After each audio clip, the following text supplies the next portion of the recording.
என் இனிய உலகத்தமிழ் மக்களே, தாய்மார்களே, பெரியோர்களே, சிறார்களே, அருமைச்சீடர்களே, யோக நண்பர்களே, விரும்பிகளே, உங்கள் அனைவருக்கும் என் இனிய காலை வணக்கம். கலைஞர் தொலைக்காட்சி நிகழ்ச்சியில் நலமுடன் வாழ என்னும் பிரிவில் யோகாசனத்திற்கு அதிக முக்கியத்துவம் கொடுத்திருப்பதை நீங்கள் அறிவீர்கள்.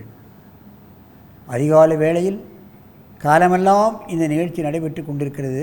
அதுவும் முதல் நிகழ்ச்சியாக மக்கள் பார்க்கிறார்கள், பழகிறார்கள், பலனடைகிறார்கள்.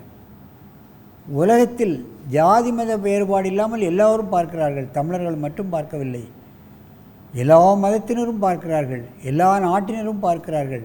மொழி தெரிந்தவர்கள் தெரியாதவர்களும் பார்க்கிறார்கள், பார்த்து பழகுகிறார்கள். அதனுடைய பலன்களை தெரிந்து கொண்டு மற்றவர்களுக்கும் கற்றுத்தருகிறார்கள். ஆகவே இது அற்புதமான கலை, காசு செலவில்லாத கலை, நமக்கு நாமே டாக்டர்களாக ஆகக்கூடிய கலை. அந்த நிலையில் நமது அரங்கிற்கு 3 சிறார்கள் வந்திருக்கிறார்கள். மிக எளிமையான ஆசனத்தை செய்ய போகிறார்கள். அதன் பலன்களோ மிக மிக அதிகம். என் அருமை குழந்தைகளே, நீங்கள் அப்படியே யானை மாதிரி முன்னால் வாருங்கள். முதலில் அப்படியே மேலே பாருங்கள். மெதுவாக கையை கீழே இறக்குங்கள். அப்படியே மெதுவாக அடுத்த கையை தூக்குங்கள்.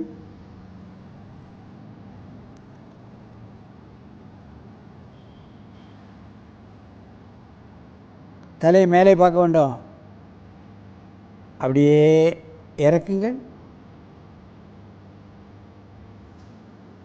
அப்படியே உட்காருங்க. இப்பொழுது ஒருவருக்கொருவர் நேராக பார்த்து கொண்டு இந்த ஆசனத்தை செய்ய வேண்டும். ரைட். இப்போ வலதையை தூக்குங்க.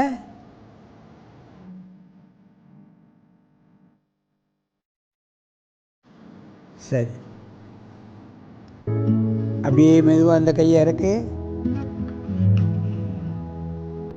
தலை மேலே பாரு.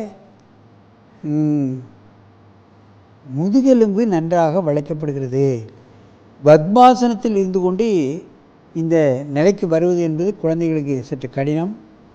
அவர்கள் வருகிறார்கள். கையை மெதுவாக இறக்கு. அப்படியே உட்காரு. நீண்ட மூச்சு வாங்கி கொள்ளுங்கள். அப்படியே என்ன பக்கம் திரும்ப, என் பக்கமாக திரும்ப. இப்போ வலது கையை வைத்து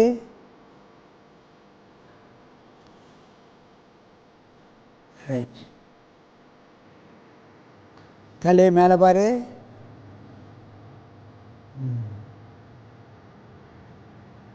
மெதுவாக கையை இறக்கு. அடுத்த கையை தூக்கு.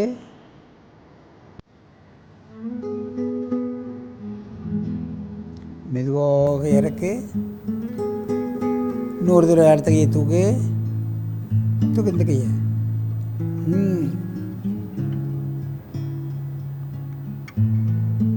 மெதுவாக இறக்கு. அடுத்த கையை தூக்கு.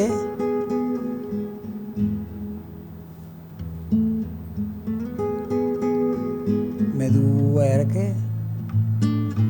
அப்படியே உட்காரு. அந்த பக்கமாக திரும்ப.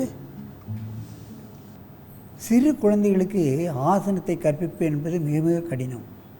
லகுவான இது போன்ற ஆசனங்களைத்தான் அவர்களுக்கு கற்றுக் கொடுக்க வேண்டும். இதுபோன்ற சின்ன சின்ன ஆசனங்களை கற்றுக் கொடுத்தால் அவர்களுக்கு மேல் வலி ஏற்படாது. உடலில் உள்ள அவயவங்கள் எல்லாம் குறைவாகிவிடும். அதுக்கு அடுத்த கட்டமான சின்ன லகுவான சற்று கடினமான ஆசனங்களை அதுக்கு அடுத்தால் கற்றுக் கொடுக்கணும். எடுத்த எடுப்பிலேயே அவர்களுக்கு கடினமான ஆசனங்களை கொடுத்து விட்டால் மேல்வெளி வந்துவிடும். சில குழந்தைகளுக்கு காய்ச்சல் கூட வந்துவிடும். அந்த மாதிரி அவங்களுக்கு ஆசனங்களை திணிக்கக்கூடாது, புகுத்தக்கூடாது. சின்ன சின்ன ஆசனங்கள் எத்தனையோ இருக்கின்றது. பவனமுத்த ஆசனம் என்று 45 ஆசனங்கள் 45 செகண்டில் செய்யக்கூடியது. வயோதிகர்களுக்கென்றே அது வைக்கப்பட்டிருக்கிறது. சிறு குழந்தைகளுக்கு அதை கற்றுக் கொடுக்கலாம். வயோதிகத்தன்மை அடைந்து விட்டால் என்ன ஆசனம் பண்ண போகிறோம்னு நினைப்பாங்க.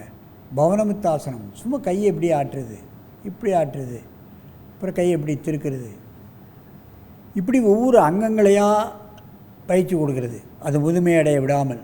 ஆகவே இது போன்ற சின்ன சின்ன ஆசனங்களை வயோதிகர்களுக்கும் சிறு குழந்தைகளுக்கும் கற்றுக் கொடுத்து அவர்களுக்கு ஏற்பட்டிருக்கின்ற பல்வேறு பிரச்சனைகளை நாம் மிக மிக இலகுவாக நீக்கிக் கொள்ளலாம்.